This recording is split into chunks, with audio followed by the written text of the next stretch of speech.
Gentlemen, you are both drunk on cosmic wine.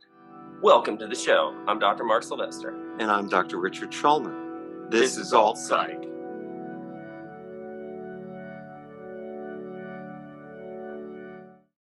Hello, everybody, and welcome to the show. Would you like to say welcome to your show, Dr. Mark? Hi, everyone, and welcome to my show. I'm Dr. Mark. Dr. Mark Sylvester, psychiatrist of the alternative mindset to the stars. Okay, Psychiatrist to the stars. Yeah, how about that? So we have a very special short episode for you today, considering that it is the holiday season. You're already overwhelmed with all the things that you need to do. Dr. Mark Sylvester and I thought, how appropriate would it be if we talked about some do's and don'ts to keep your mental health sanity through the holidays? You could just watch this episode over and over again, and maybe this will keep you sane. Dr. Mark moving himself inside the camera. So Dr. Sylvester, what do you think are some of the do's, and then we'll go to some of the don'ts of what to do throughout these holidays? I think the do's are be patient with yourself and your family and your loved ones, and be measured in your actions. Think about what you want to do. For instance, I have a good friend who has been unable to get the vaccine for legit medical reasons. And her family asked that she not come visit, even though they've all been vaccinated. They asked that she not come visit for this Thanksgiving. So we invited her to ours. Aw, what a great solution. So finding solutions like that don't require battle royale, and well, you should have gotten this. And blah, blah, blah. We don't want that. The other thing, are we on do's or don'ts? We're going to stay on do's because I think there's a lot more don'ts than there are do's. Okay. Do remember people's intentions. Always, if you think about someone's intention, it's not to be a jerk or to be obstinate or to make fun of other people or to call them out or put them down. It's usually they're coming from a place of fear or often love, like wanting to protect someone, a family member, themselves, you, in the way that they understand, given the media influence and the knowledge they've acquired on Facebook. I have a do. Would you like to hear my do? Please, because I'm running low. Okay. So I just came from therapy, and I had a conversation with my therapist of what to do when I am at my own family gatherings these upcoming holidays. So what I thought he said that was really, really great was, do think about how you're going to react to something that might be offensive or inappropriate. Like a dress rehearsal. Yes. Yeah, like, brilliant. I'm going to grab a very good book. Okay, you keep talking. All right, is it your book? Because I can see that back there. No, it's not my book.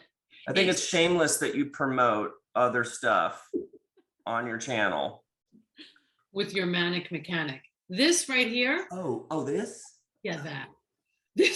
This right here is this wonderful book called The Language of Letting Go. Have you heard of it, Dr. Sylvester?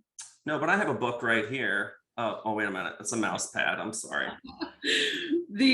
So do remember humor. Let me tell you, we're going to get to that. I do think that is very, very important. Do remember humor. Do remember. Melody Beattie is wonderful author of The Language of Letting Go, Daily Meditations on Codependency. So my homework assignment before I get on an airplane and go to a big family wedding that I'll be going to and spending time with family at Thanksgiving and Christmas is to read those daily meditations. So I have like an action plan of how I'm going to react or not react. Yeah, it's an action plan. It's an outline. It's a rehearsal, really. We did a show on, the future of mental health, and the middle section of that show provided 4+2 do's, as you might recall.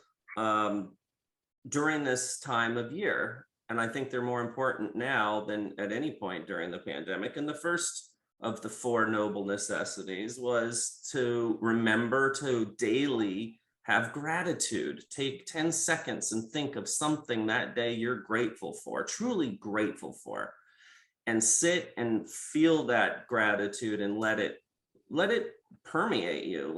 Sit in that and really percolate around. Like, I truly am grateful for my family. I truly am grateful for my health. I truly am grateful that, despite all of the conflict with my family, that we can still have a relationship and avoid these other topics and love each other. We don't have to cut off from one another, not our families, not people at the grocery store just because they have a mask on. We need to reconnect, because we've lost that.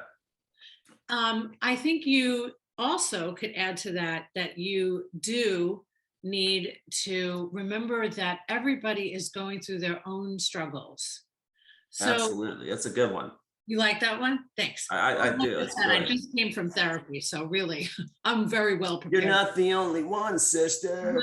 Well, it wasn't at 10 a.m. Anywho, I say, do remember while you're sitting at that table, if somebody is upset with you that you didn't pass the pepper fast enough, it could well be that they have maybe lost their job, or they've lost a loved one, or they've been depressed and they're strong and they don't talk about it. So it really is important that we do remember to have empathy for others, especially during this time. Absolutely, Sharon. And Right. Now moving on to me. Do remember humor. So talk about humor. Is the segue that preoccupies my people. Humor is now more important than ever. Use it at the Thanksgiving table. Use it in your interactions with your friends and family. Recognize where your judgments, your expectations, your will ends and someone else's begins. If it's important to someone who's important to you and it's in direct opposition for your philosophy, beliefs, give it to them. They're not you. All right.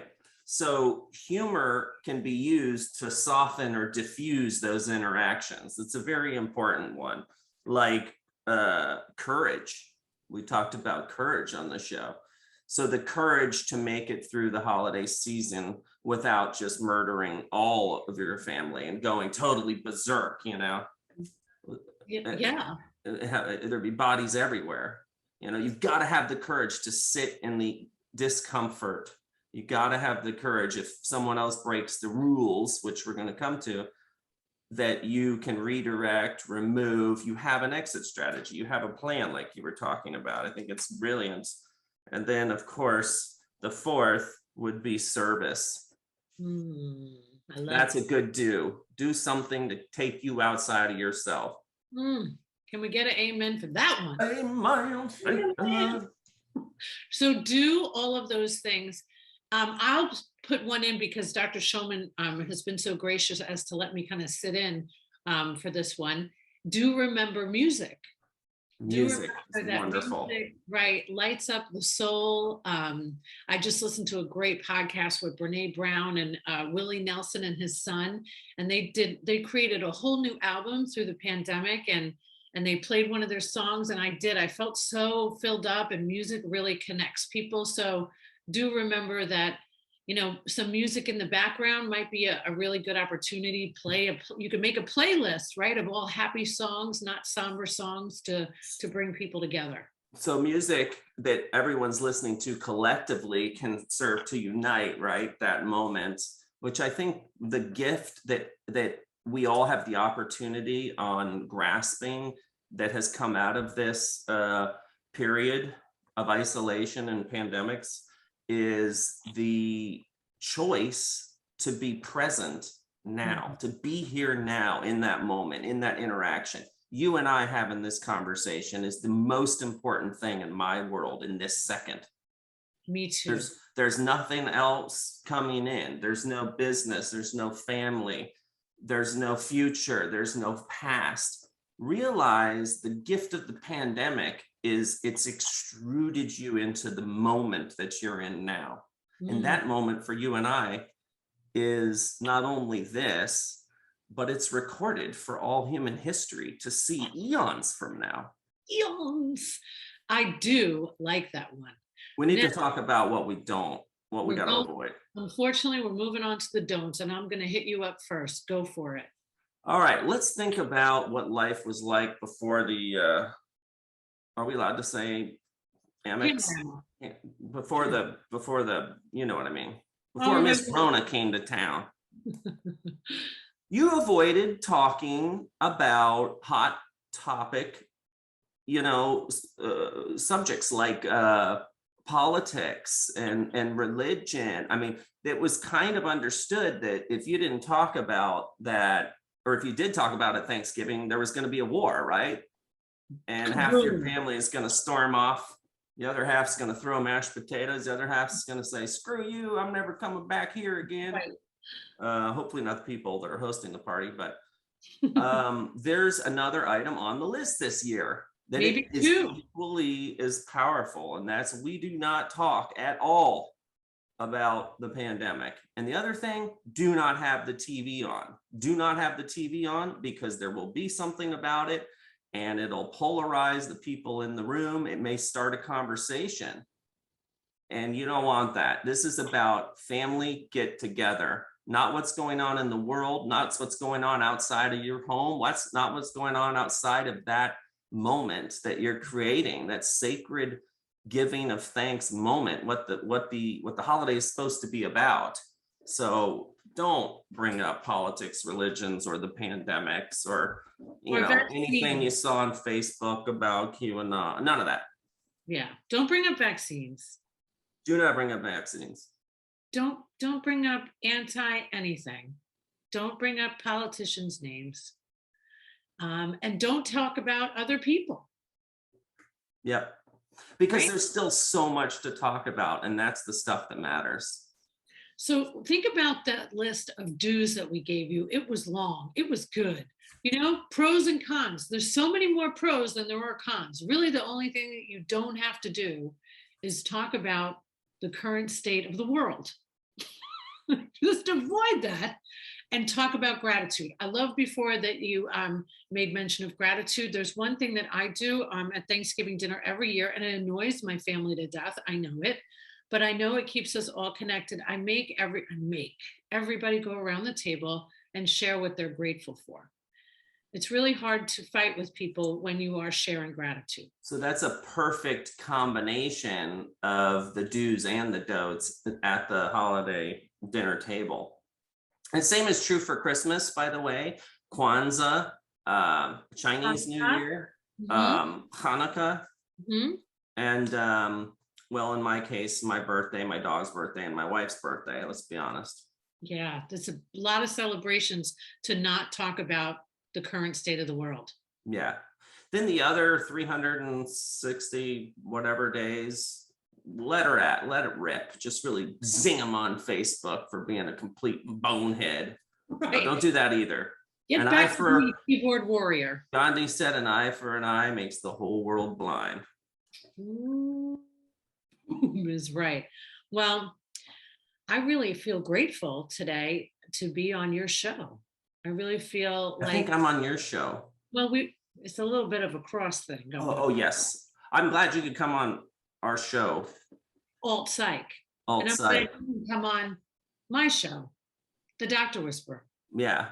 Because you're a doctor. We're two-timing it. We are. Well, really, we want to wish you wonderful, blissful holidays. We hope that your turkey isn't dry. And we hope that you don't have to eat like tofu. But tofu is good for you. So if you are eating tofu, I hope you get to add a little extra flavor to it. Yeah, there are worse things. And eat dessert. Right? People should eat dessert. Yeah, just pig out. Why not? Well, Charlie Brown has said that the show is over, so I think he's right. Thank you for having me on as a guest on my show. Thank you for having me on as a guest on my show. Lovely. Peace on earth and peace on you.